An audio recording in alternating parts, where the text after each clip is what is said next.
Deanthony Melton. This kid out of nowhere, he got a decent payday from the Memphis Grizzlies. 4 years, $35 million for Melton. But Melton, he wasn't that great on Charlotte.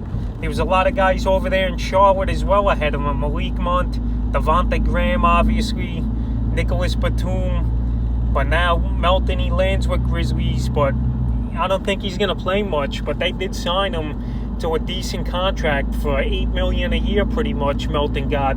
So good for him. But he needed a landing spot. He got his money, and you can't blame the guy. He went where the money was. But for fantasy basketball, I don't think he's a guy you're really looking at. He might be a guy you add here and there, but he's not going to be consistent.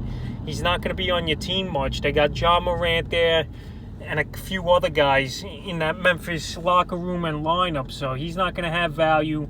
He's a guy I'm going to keep on the wire. You monitor him as the season goes on, but he's just not going to play much. I think he'll play maybe 15, 20 minutes a game, but he's not going to do much.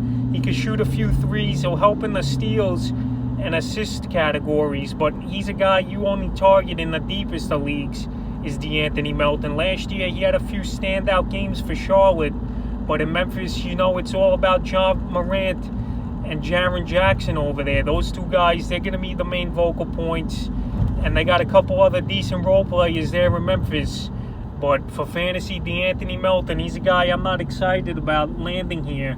If he landed on a weaker team, then his fantasy value would be higher. So Deanthony Melton, he got his money. Good for him, but he's just not going to be an option, in my opinion, for fantasy basketball this season.